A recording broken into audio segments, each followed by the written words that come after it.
Salut les amis, c'est Ubi, j'espère que vous allez bien. On se retrouve pour une vidéo sur One Piece Bounty Rush. Et aujourd'hui les amis, une vidéo compte cadeau. Mais juste avant ça, j'espère juste que vous avez passé de bonnes vacances de Noël, que les restes de vos vacances se passent bien. Et du coup les amis, sans vous attendre, on va aller directement sur la présentation du compte. Du coup le compte, le voici. Donc c'est un compte avec Shanks maxé, Uta maxé. Il y a le Marco Wano que j'ai commencé à maxer aussi. Je vais vous montrer ça tout de suite. Alors on va mettre par puissance totale. Donc là il y a le Shanks, il est maxé. Il a commencé à être over un petit peu. Excusez-moi. La Utah, pareil. On a le Ben Beckman maxé aussi.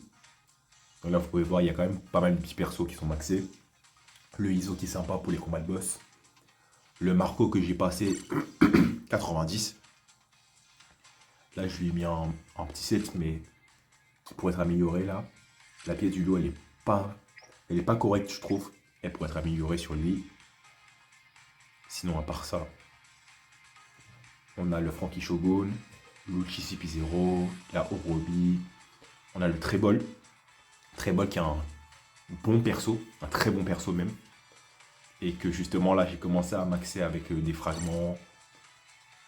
Franchement vivement qu'il soit niveau 80. Il va être très très fort déjà que niveau 66 il est déjà très très bien. Mais niveau 80 il sera vraiment incroyable.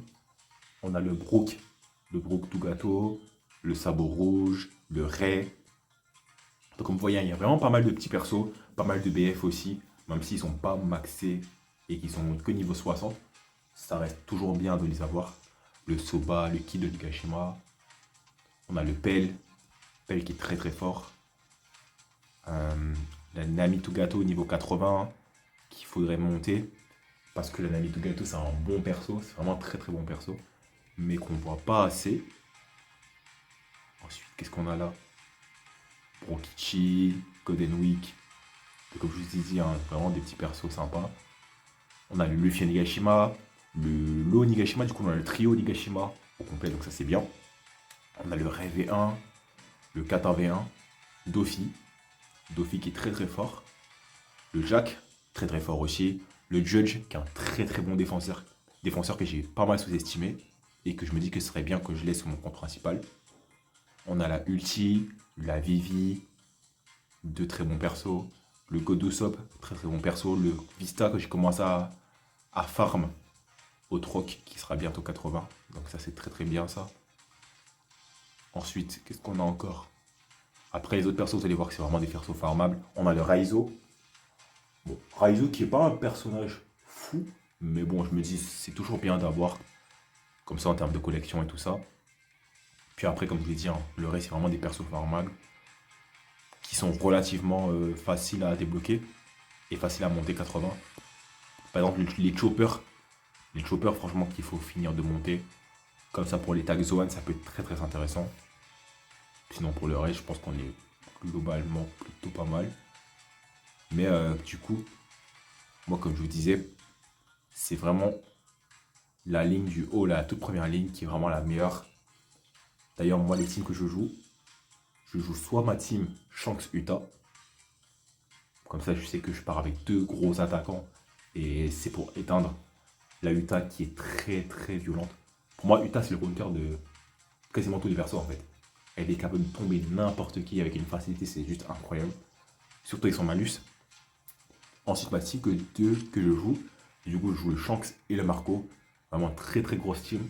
Je sais que le Marco, il est capable de faire des sauvetages miraculeux, c'est vraiment fou. Sinon, il y a une petite team que j'ai essayé aussi. Du coup, c'est le Treble.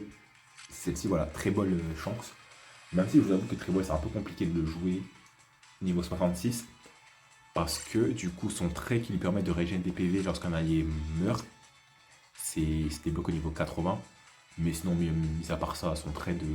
Lorsque les PV sont remplis 50%, 60% d'esquive et des attaques sans subir des dégâts, c'est vraiment un trait incroyable. Et ce qui est fou avec ce trait-là, c'est que, quel que soit en fait, même si sa jauge de PV elle est réduite par exemple par un chance ou quoi, son trait va continuer de s'activer de façon random, mais jusqu'à la fin en fait, jusqu'à ce qu'il soit mis KO. Et ça, je trouve ça vraiment très très fort. Ensuite, qu'est-ce qu'on a? Qu'est-ce que je pourrais dire encore sur le treble? Que je trouve vraiment incroyable. Ce que je trouve aussi dommage, alors ce que je trouve incroyable aussi, c'est que ces spé, elles attirent. C'est toutes ces, déjà, ces deux spé. Dans la spé 1, elle attire. Et ces attaques auto permettent d'attirer l'ennemi. Du coup, la troisième attaque auto, ouais, c'est ça. Donc, elle attire les ennemis vers lui. Contrairement à un défenseur qui peut projeter, je trouve que le fait d'attirer les ennemis vers toi, c'est encore mieux. Puisque là, tu as la garantie que tu vas réussir à les sortir de la zone de ta trésor. Donc, que ce soit un Marco, une Yamato, un Oden, il peut vraiment sortir n'importe quel runner de la zone. Et ça, je trouve ça vraiment fort. Et puis même, le malus qui pose par terre, c'est un peu comme un Perro. Il va poser un malus de salive par terre. Et du coup, lorsqu'un ennemi il passe dessus, bah, sa vitesse est ralentie. Vraiment très fort ça. Et puis même, vous allez voir qu'une fois qu'un ennemi est pris dans son piège, après, Perro il peut l'enchaîner vraiment facilement. En fait, je trouve ça vraiment très fort. Mais du coup, ouais, la seule contrainte que je dirais, c'est que il n'a pas de restauration de PV comme les autres défenseurs. Lui, c'est vraiment, il dépend vraiment de ses alliés au terme de restauration. Il faut qu'un de ses alliés soit mis KO pour qu'il puisse restaurer ses PV. Et vu qu'aucune de ses CP projette, ça servirait à rien de lui mettre un set de pièces lorsque vous projetez un ennemi, restaure de 5% les PV. Donc ça, je trouve ça dommage. Mais sinon, mis à part ça, ça reste un très gros défenseur. Et vraiment un défenseur qui est très cheaté. Très cheaté, qui peut être vraiment très cancer. Sinon, mis à part ça, je pense que c'est tout. Globalement, on a fait le tour sur tout ça. Du coup, voilà les amis. Voici le compte. Donc ça, c'est le premier compte que je vais offrir. J'ai un autre compte pour vous déjà de côté. J'attends que la Big Mom elle sorte demain. Comme ça, je vais invoque dessus et je vous le ferai gagner. Mais je vous en dis pas plus. Vous allez voir que le prochain compte, il sera aussi bien que celui-ci. Donc vous inquiétez pas pour ça. Du coup, voilà les amis, j'espère que la vidéo vous aura plu. On se retrouve du coup soit demain, soit à la rentrée pour le prochain compte cadeau et pour les résultats aussi du compte cadeau. Et puis voilà les amis, bah, j'espère que le compte va vous plaire, qu'il va vous intéresser. Vous connaissez déjà le principe, être abonné à la chaîne, votre meilleur pouce bleu, mettre en commentaire je participe. Et voilà quoi. Juste une chose, je tiens à rappeler, inutile de spammer les commentaires avec plusieurs comptes, je le verrai, ça sert à rien de faire ça. Et puis même inutile de marceler sur Discord pour essayer de maximiser vos chances. Je veux vraiment que tout le monde ait le maximum de chances. Donc, inutile de spammer. Et vraiment, faites ça sérieusement et dans les règles, s'il vous plaît. C'est juste ça que je demande. J'essaie de vous régaler en faisant des comptes sur ma chaîne. Donc, faites les choses bien. C'est tout ce que je dis. Du coup, voilà les amis, bah, c'était tout pour la vidéo.